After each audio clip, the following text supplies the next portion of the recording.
Hello, America. I'm Mark Levin. This is Life, Liberty, and Levin, and I have a great guest, Rick Harrison. How are you, sir? I'm doing great. We get recognized everywhere. It doesn't matter where we are in the world. I mean, we were at Universal yesterday, walking through the park. 7 deals, 6 experts, 1 Las Vegas pawn shop where ordinary people bring extraordinary pieces of history and sometimes leave with life-changing money. We're revisiting the most jaw-dropping moments in Pawn Stars history. Deals that made Rick Harrison's eyes go wide. Negotiations so tense you could hear the air conditioning because nobody was breathing. From a pre-language meteorite to a nation-founding document to an impossibly rare coin.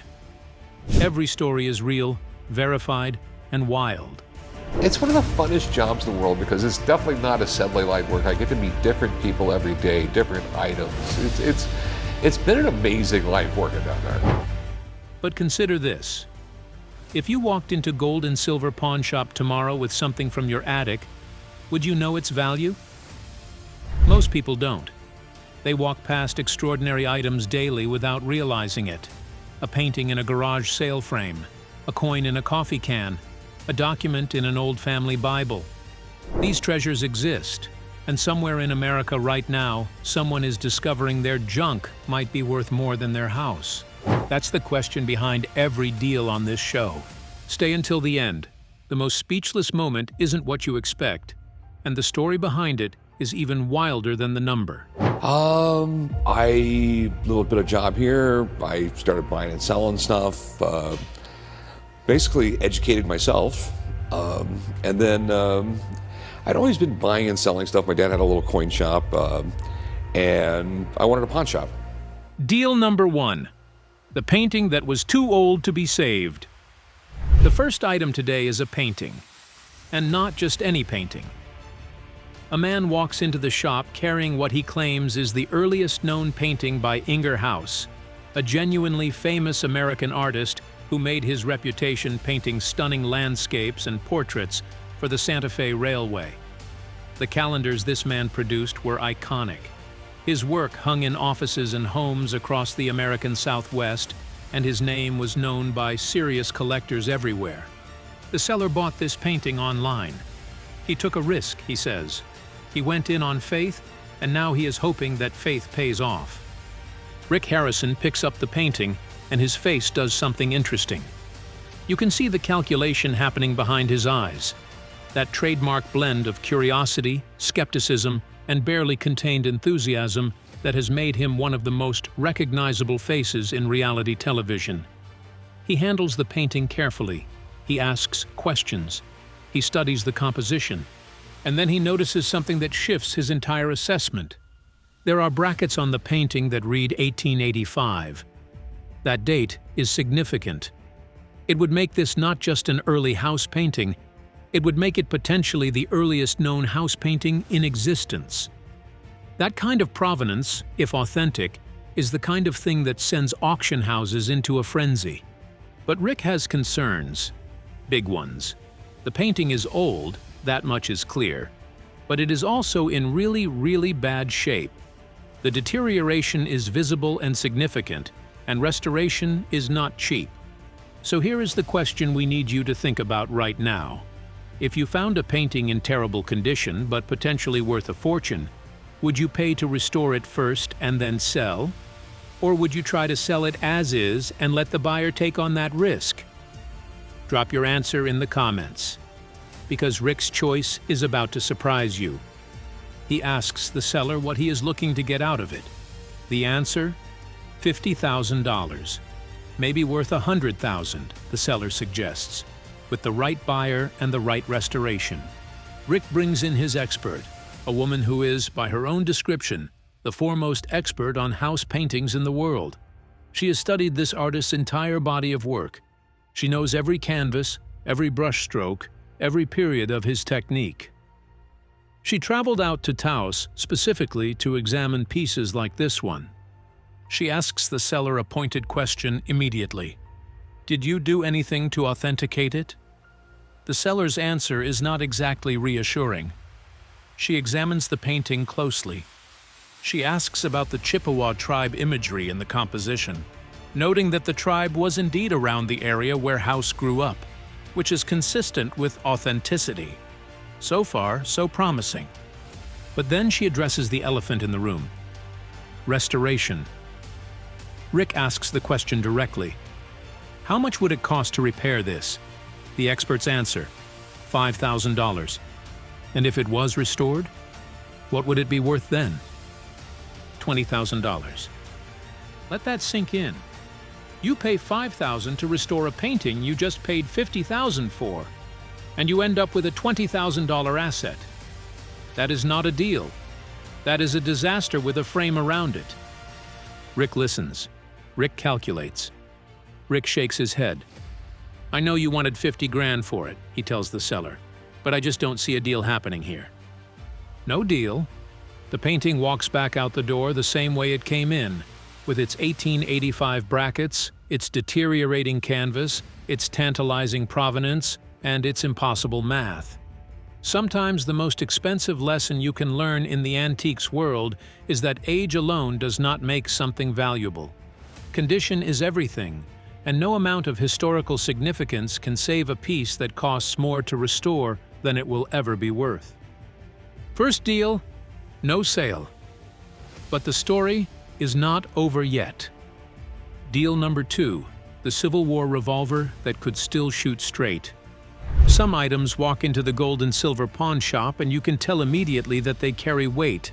Not just physical weight, historical weight. The kind of heaviness that comes from an object that has been present at real events, held by real hands, pointed at real stakes. A man brings in a revolver. Not just any revolver.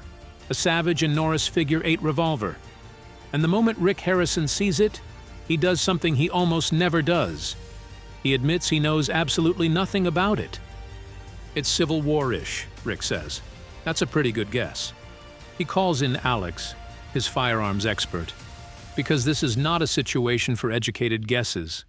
A gun this unusual deserves someone who actually knows what they are looking at. Alex arrives and begins his examination with the kind of methodical precision that you only develop after years of handling rare firearms. He identifies the piece immediately. Savage and Norris. Figure 8 revolver.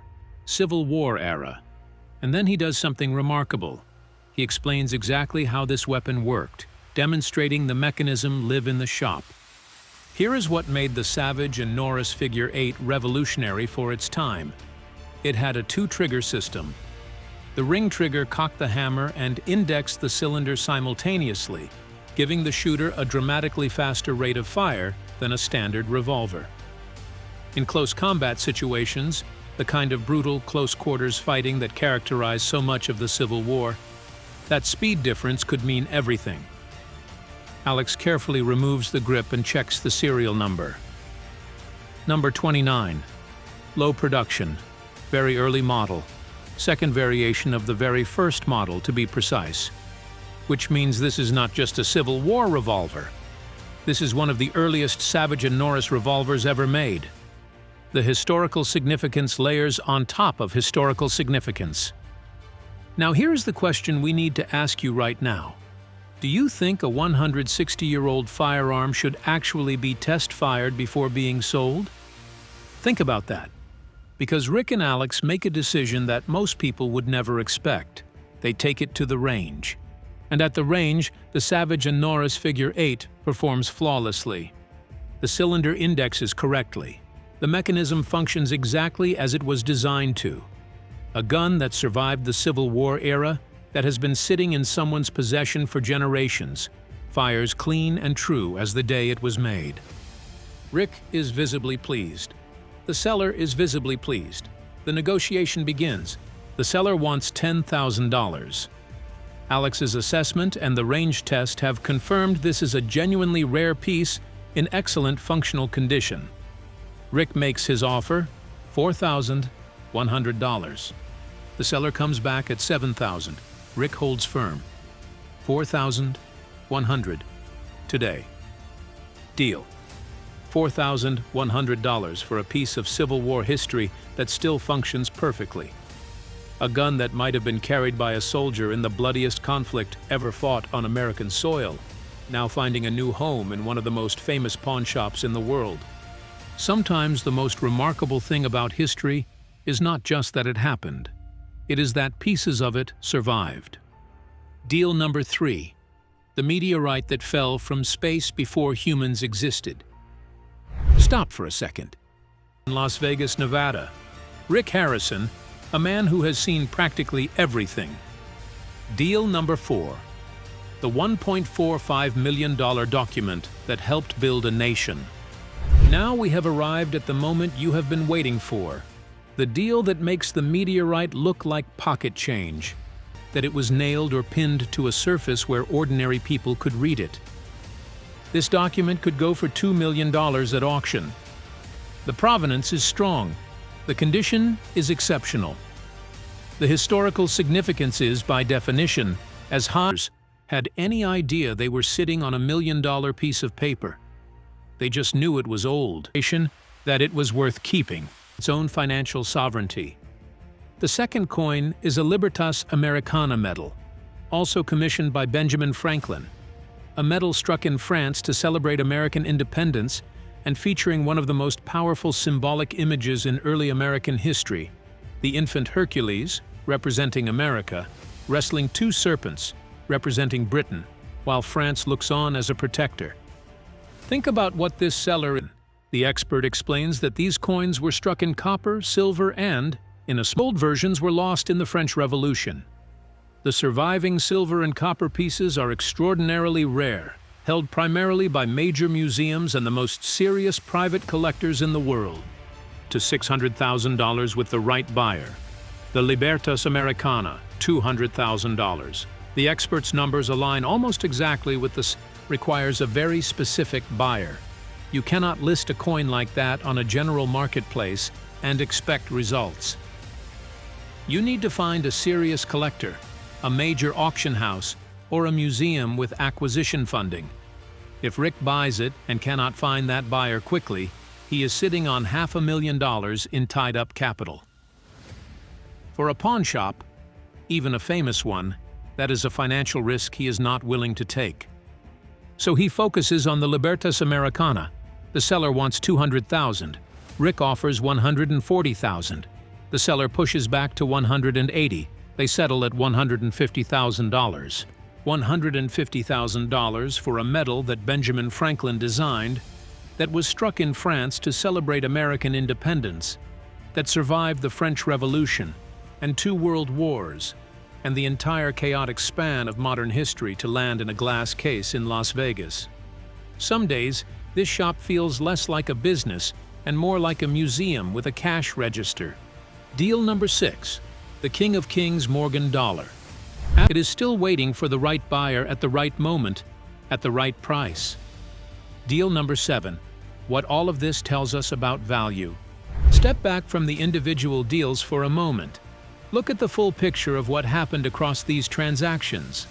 A Civil War revolver sold for $4,100. A meteorite that is thousands of years old sold for $7,000. A Declaration of Independence sold for $1.45 million. A Revolutionary War-era medal sold for $150,000. And in the middle of all that, a painting that might have been worth a fortune was turned away because the numbers simply did not work. Now ask yourself the question that connects all of these outcomes. What actually determines value? Because clearly, it is not just age. The meteorite is orders of magnitude older than the Declaration of Independence, formed in the asteroid belt of our solar system billions of years before the first human civilization scratched marks into clay tablets. And it's sold for a fraction of the price. Clearly, it is not just rarity. The meteorite from Argentina is far rarer in any objective cosmic sense than a colonial-era document. There are thousands of surviving colonial documents, but there is only one piece of rock that fell from that specific asteroid at that specific moment. And still it sold for much less. Clearly, it is not just condition. The Ingerhouse painting may have been in terrible shape, but a painting in poor condition is not automatically worthless. The condition killed that deal only because the restoration math was upside down. The answer? when you look carefully across every single one of these deals, is story. Specifically, it is the story that the most buyers will pay the most money to own. The Declaration of Independence sold for $1.45 million, not because it is old, not because it is rare, not even because it is in exceptional condition. It sold for that price because of what it is, because of the specific narrative it carries, the specific moment in human history it represents, the specific emotional and intellectual weight it holds for every person who understands what it means to hold a document that announced the existence of the United States of America. You are not buying paper and ink. You are buying a direct connection to one of the most consequential decisions in human history. And for the right buyer, no price is too high for that connection. The half-disme that Rick passed on, it will eventually sell for $500,000 or $600,000 when it finds that specific buyer, the person for whom owning a coin commissioned by Benjamin Franklin before the United States Mint existed is the fulfillment of a lifelong passion. The Morgan dollar proof. Someday the right collector will pay the seller's price, because for that specific person, owning the King of Kings will be the completion of something that matters more than market logic. This is the lesson that runs beneath every transaction on Pawn Stars. Every item is a story. Every negotiation is two people trying to agree on what that story is worth to the universe of buyers who might ever want to own it. And the gap between what a seller believes their story deserves and what a buyer is willing to pay for it, that gap is the most honest, the most revealing, the most purely human thing on television. The deal that left everyone speechless. A final reflection. We told you the deal that left everyone speechless was not the one you expected, and now you have seen the full picture. Yes, the Declaration of Independence at $1.45 million is the largest single transaction in today's rundown. Yes, that deal made jaws drop and eyes go wide, and Rick Harrison looked genuinely thrilled in a way that is not easy to fake.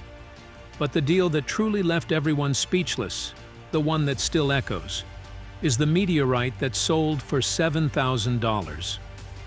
Because a meteorite that is 5,000 years old, composed of iron and nickel, that formed in the asteroid belt of our solar system billions of years before Earth had complex life, that survived a fiery journey through our atmosphere, that lay buried in the ground in Argentina for millennia, that passed through unknown hands across unknown generations, that extraordinary object, that genuinely cosmic artifact, walked out of the gold and silver pawn shop for $7,000.